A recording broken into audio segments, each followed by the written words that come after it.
क्या बात है कान्हा, तुम्हारी बांसुरी और तुम दोनों ही मौन हैं आज। किस गहन विचार में हो?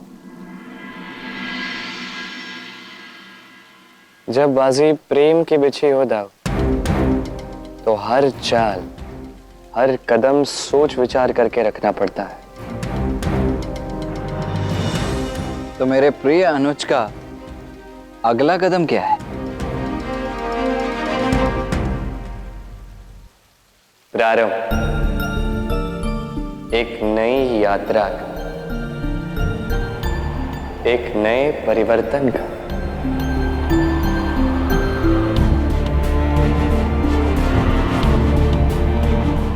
राधा की धारा परिवर्तित करनी है दाव। विरह की नदी बनकर गोलोक से मृत्युलोक की यात्रा की है उसने। अब उसे अपने उद्गम की ओर जाना। आज वो प्रेम के विरुद्ध एक धारा है। उसे प्रेम की देवी राधा बनना होगा।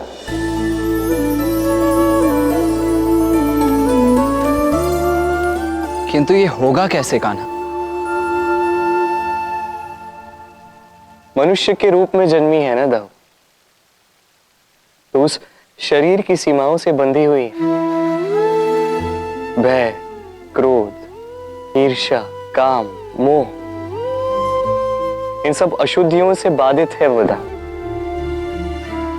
इस यात्रा में राधा को उन अशुद्धियों को स्वयं से दूर करना होगा। इस पार से उस पार आना होगा।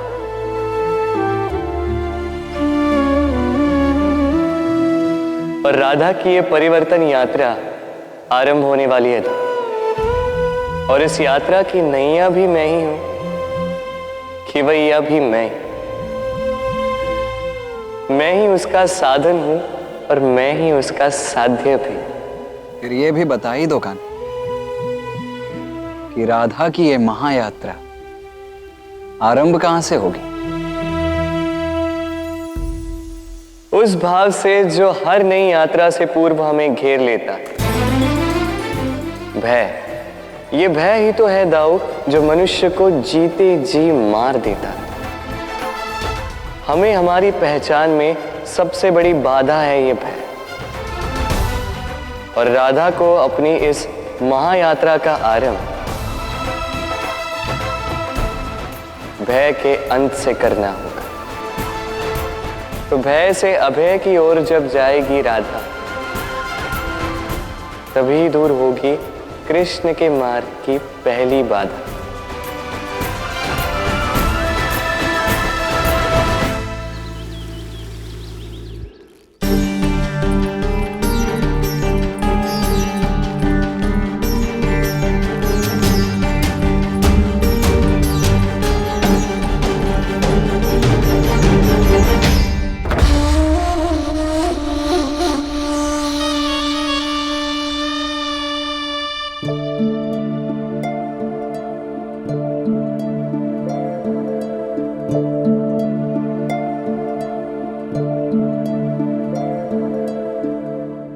थोड़े दिन और रुक जाओ मित्र, जब तक निवास के लिए कोई नया स्थान सुनिश्चित ना हो जाए। सारे गोकुल को लेकर कहां कहां भटकोगे? बृषभान जी बिल्कुल ठीक कह रहे हैं। हम में से कोई भी नहीं चाहता कि आप लोग यहां से जाएं। मेरी मानिए तो कम से कम दीपावली तक रुक जाइए। यशोदा काकी, समझाइए ना नंद काका को, रुक जाइए ना। वैसे राधा का तर्क उचित है मैया।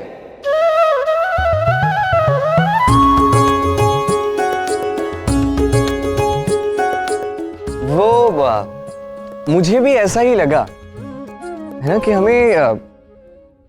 हम कुछ दिन के लिए रुक ही जाते हैं।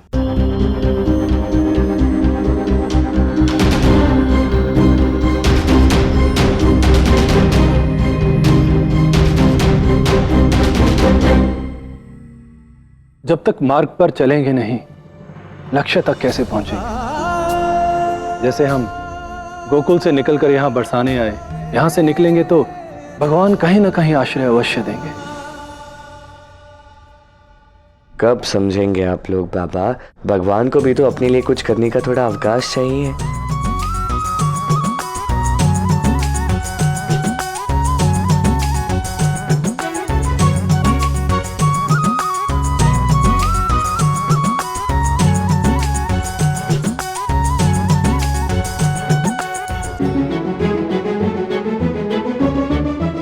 बाबा, किसी ने कहा है कि यदि सभी मना करे तो नहीं जाना चाहिए।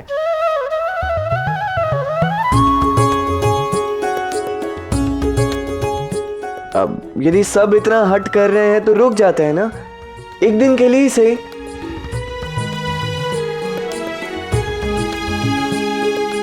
अभी आसपास कोई रहने योग्य स्थान ढूंढने के लिए एक दिन तो लगेगा ना।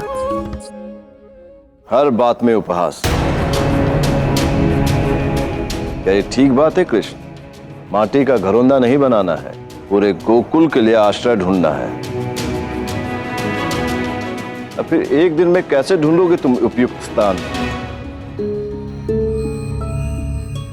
बाबा ने कहा ना, भगवान कोई ना कोई उपाय निकाल ही लेंगे। अब एक दिन हमारे लिए कम हो सकता है, नारायण के लिए कहां?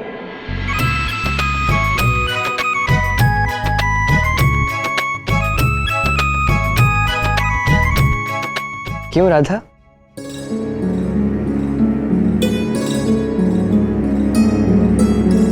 यशोदा जी, कान्हा बिल्कुल ठीक कह रहा है। आपने भगवान पे विश्वास किया है ना, थोड़ा समय दीजिए।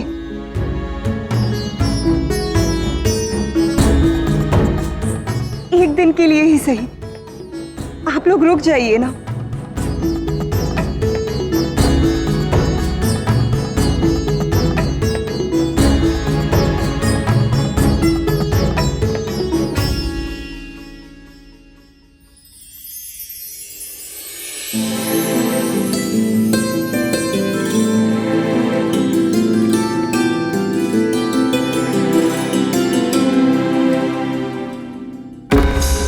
कब तक छल करोगे कृष्ण? एक दिन और सही, उसके पश्चात बरसाने में एक क्षण नहीं रुकने दूंगी तुम्हें। जटिले काकी, आपने कुछ कहा?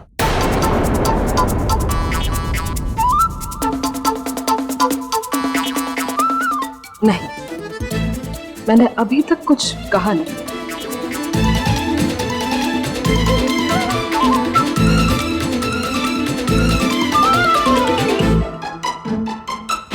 आपने सच में कुछ नहीं कहा?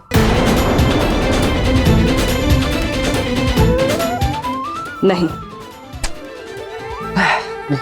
पता नहीं क्या हो गया मेरे कानों को, आजकल ना कुछ कुछ सुनाई देता है मुझे।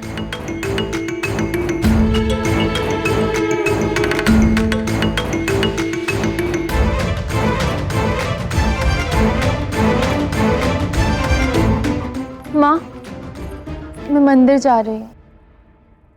जाऊँ? जाओ।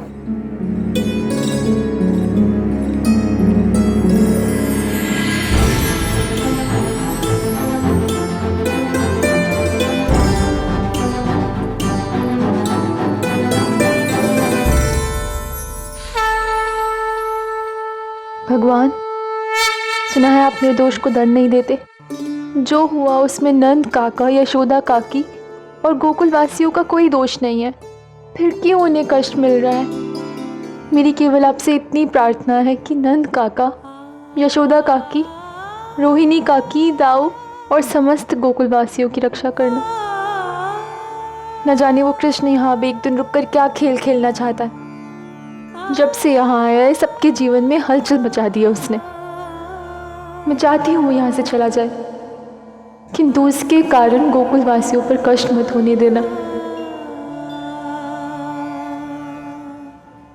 सखी की इच्छा, मेरे लिए आदेश।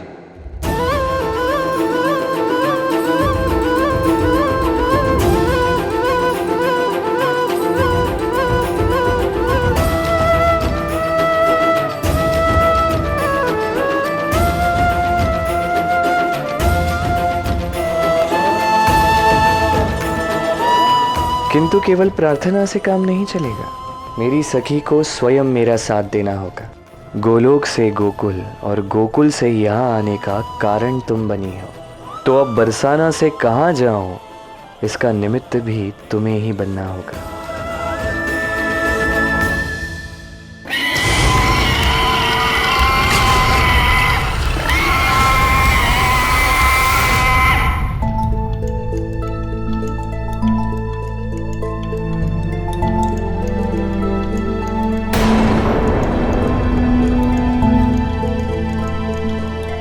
सुनो राधा, राधा बात तो सुनो, मुझे कुछ महत्वपूर्ण बात करनी है।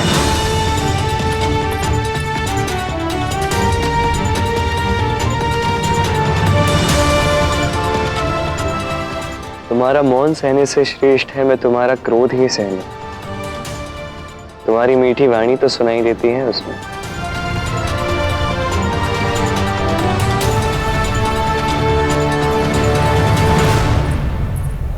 अब राधा, राधा बात तो सुनो।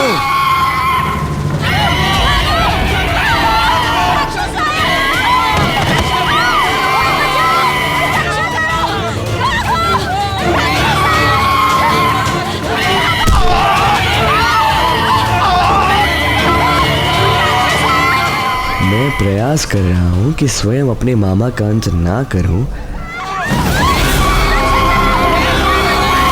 और आप हैं मामा श्री की आकाशवाणी को सत्य करने की शीघ्रता में।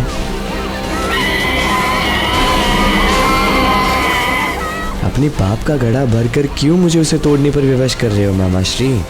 अंत कर दो बकासुर, नष्ट कर दो उस कृष्ण को। अपने शक्तिशाली पंखों के अंदर से उड़ा दो उस कृष्ण की चतुराई।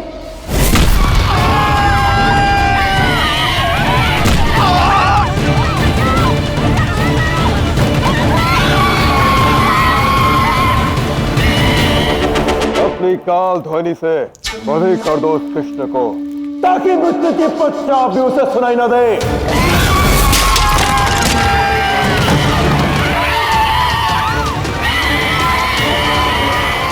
अपने हत्यारे पंजों से ऐसे चीर डालो उसे कि देखने पर अनुमान भी न लगे कि उस कृष्ण के शरीर में कभी रक्त बहता था। चीर दो उसे।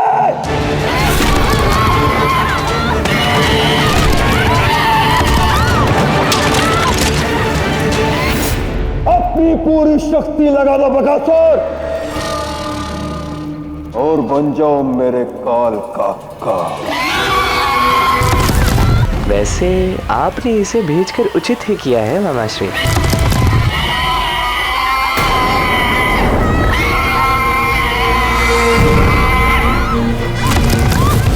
अब बकासुर का उपयोग मैं राधा को उसके गंतव्य तक पहुंचाने में करूंगा।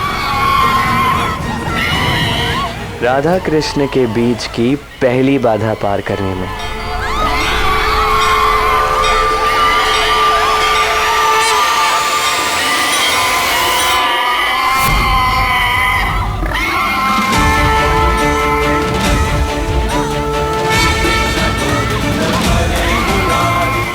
ये क्या हो रहा है? मेरा संतुलन स्वयं ही कैसे बदल रहा है?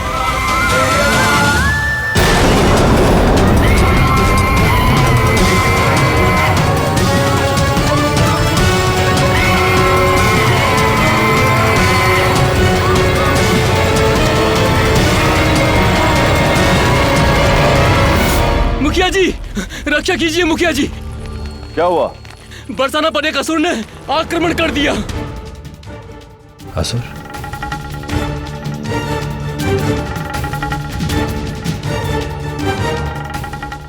असुर यहाँ? ये कैसी विपदा आ गई? सब चलो, हमें बरसाना की रक्षा करनी होगी।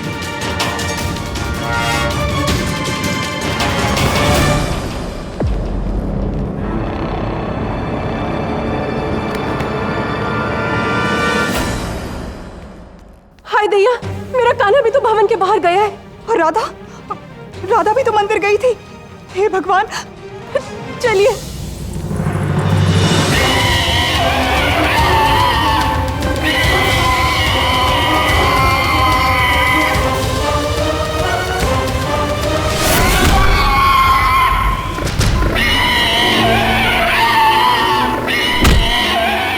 राधा अपने प्राण बचाओ।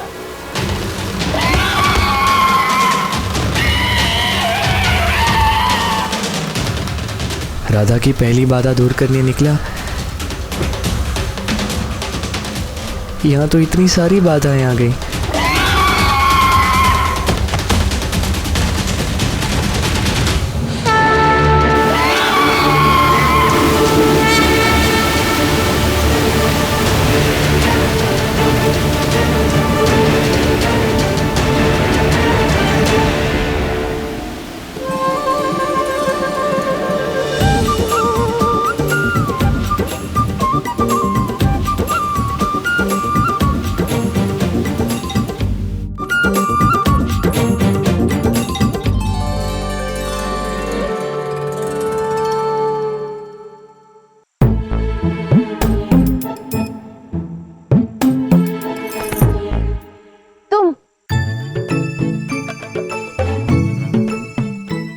ये कहाँ ले आए मुझे?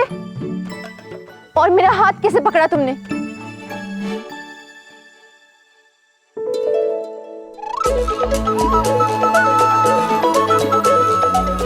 सुन भी रहे हो मैं क्या बोल रही हूँ? तुम्हें सुनाई दे रहा है? कैसे मुस्कुराई जा रहे हो? बहरे हो गए हो क्या? कृष्ण कृष्ण कृष्ण कृष्ण, मुस्कुरा क्यों रहे हो? वो आज पूरे दिन में तुमने मुझसे पहली बार कुछ कहा है।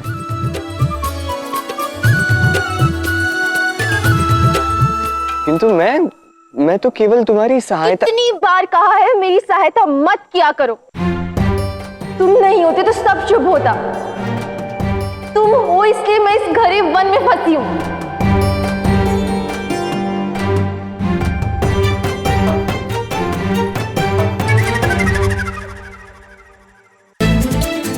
अच्छा राधा सुनो, जिस मार्ग से तुम जा रही हो हम उसी मार्ग से आए हैं। उस मार्ग पे वो असुर हमारी प्रतीक्षा कर रहा है, रुक जाओ।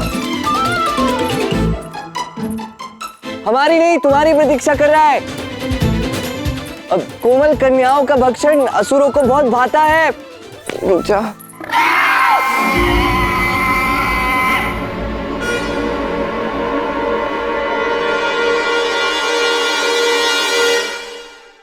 मैं इस डर को सादे यहाँ नहीं रुक सकती। मेरे माता पिता को मेरी आवश्यकता है। मुझे जाना होगा। सोच लो, यदि तुम अभी वन से बाहर निकली तो वो असुर तुम्हारे प्राण ले लेगा। यहाँ तुम्हारे साथ जीने से श्रेष्ठ कि मैं वहां जाकर अपनों के साथ मरूं।